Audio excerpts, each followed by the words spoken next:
అవగాహన ఉండట్లేదు దాని మీద ఇంటర్మీడియట్ బోర్డు స్టెప్ తీసుకొని ఎన్విరాన్మెంట్ ఎడ్యుకేషన్ మీద కంపల్సరీ ఎగ్జామినేషన్ స్టూడెంట్స్కి ఉండాలని చెప్పేసి 2006-07 అకాడమిక్ నుంచి మొదలుపెట్టింది.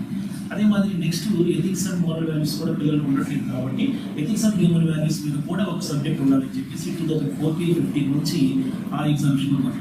ఈ 2 ఎగ్జామినేషన్స్ కంపల్సరీగా ప్రతి స్టూడెంట్ క్వాలిఫై అవ్వాలి. క్వాలిఫై కాకపోతే వాడు ఇంటర్మీడియట్లో ఎన్ని మార్క్స్ తీసుకున్నప్పటికీ కూడా ఇంటర్మీడియట్ బోర్డు సర్టిఫికేట్ ఇష్యూ చేయాలి ఎడ్యుకేషన్లో నడుస్తుంది.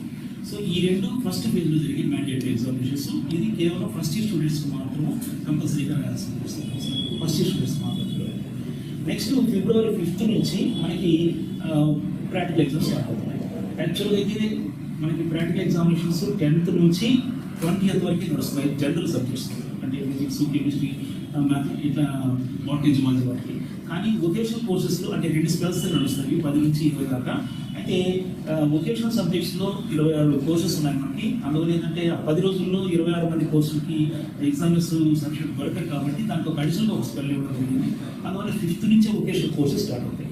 సో 5th నుంచి 20th వరకు వొకేషనల్ కోర్సెస్ ప్రాక్టికల్స్ ఉంటాయి. 10th నుంచి 20th వరకు జనరల్ కోర్సెస్ సంబంధించిన ప్రాక్టికల్ ఎగ్జామ్స్ జరుగుతాయి. సో ఇది సెకండ్ ఫేజ్లో ప్రాక్టికల్ ఎగ్జామినేషన్స్.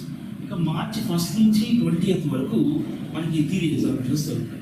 ఈ కోఆర్డినేషన్ కమిటీని అన్ని ఎగ్జామినేషన్స్ కలిపి ఒకసారి మనం చేసేసుకుంటాం సార్. ఎందుకంటే మళ్ళీ థియరీ ఎగ్జామినేషన్స్కి మనం పెట్టాలంటే మధ్యలో ప్రాక్టికల్ ఎగ్జామినేషన్స్ జరుగుతూ ఉంటాయి.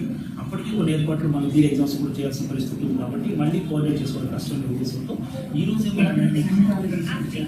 మోర్ దెన్ 50 స్టూడెంట్స్ ఉండే ప్రతి కాలేజీకి కూడా ప్రాక్టికల్ సెంటర్ చేస్తాం.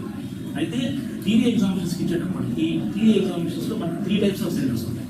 ఒకటి సెల్ఫ్ సెంటర్స్ అన్నమాట. సెల్ఫ్ సెంటర్స్ అంటే అది రిమోట్ ఏరియాలో ఉంది. అక్కడ పిల్లలు అదే కాలేజీలో వస్తారు, ఏ పిల్లలు కూడా వాళ్ళకి కాదు. అలాంటిది గతంలో మనకి సౌత్ మోడలు, ఈనమోడలు అలాంటి ప్లేస్లో ఉండేది.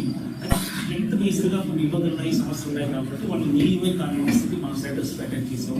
అదేవిధంగా అందులో సౌత్ మోడల్ కానీ ఈనమోడల్ కానీ గతంలో ఉన్న సెల్ఫ్ సెంటర్స్ని మనం చేసాం. ఈరోజు జిల్లాలో సెల్ఫ్ సెంటర్ అంటూ ఒక్కటి మనం టోటల్గా సెల్ఫ్ సెంటర్స్ మనం అవాయిడ్ చేస్తాం. ఎందుకంటే కొన్ని డిస్టర్బెన్సెస్ కావచ్చు, కొన్ని న్యూసెన్స్ కూడా సెల్ఫ్ సెంటర్స్లో జరిగే అవకాశం ఉంది కాబట్టి ఆ పాయింట్ ఆఫ్ వ్యూలో దాన్ని మనం కాన్ఫిడెంట్ ఉంటుంది. రెండోది క్లబ్వుడ్ సెంటర్స్. క్లబ్వుడ్ సెంటర్స్ అంటే ఏంటంటే ఒక ఏరియాలో ఒక సెంటర్ ఇస్తాము, బట్ ఆ ఏరియాలో 2-3 కాలేజీలు కూడా తీసుకొచ్చి అక్కడ కలుస్తాం. అంటే ఆ కాలేజీలో ఆ పిల్లలు రాస్తారు, ప్లస్ ఆ ఏరియాలో ఉండే మిగతా పిల్లలు కూడా కలిసి రాస్తారు. కాబట్టి సెల్ఫ్ సెంటర్కి దీనికి ప్రధాన తేడా ఏంటంటే సెల్ఫ్ సెంటర్కి ఏ కాలేజీ వాళ్ళు ఉండరో ఒక్క కాలేజీ వాళ్ళే రాస్తారు.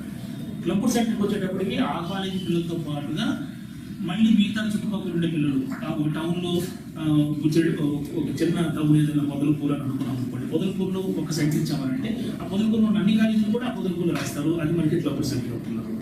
ఈ సిస్టమ్ ద్వారా మనం కోచింగ్ ఓపెన్ చేసుకొని ఆ టైంకి పేపర్ రిలీజ్ అయ్యేటట్టు చేసుకొని మనం ఎగ్జామ్ అటెండ్ చేస్తాం. ఎక్కడ కూడా కాన్ఫిడెన్షియల్ మీటింగ్కి సీక్రెట్స్ అంటే ఎక్కడ కూడా లీకేజ్కి స్కూల్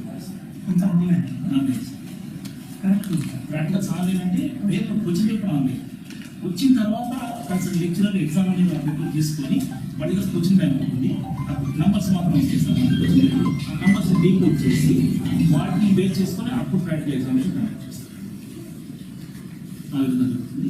దీని నుంచి పేపర్స్ మనం సార్ట్ అవుట్ చేసుకోవడానికి అవసరం అవుతుంది కాబట్టి మార్నింగ్ 8 to బండింగ్ పాసింగ్ అంతా అయ్యేటప్పుడు 1 అవుతుంది కాబట్టి 8 to 1 అనేది మనకి ఇక్కడ క్రూషియల్ పీరియడ్ సార్. ఆ టైంలో మనకి ఇబ్బంది ఉంటుంది. ఎందుకంటే చాలా చోట్ల రూమ్స్ కొన్ని కండిషన్గా ఉంటాయి, వెంటిలేషన్ ప్రాబ్లమ్స్ ఉంటాయి.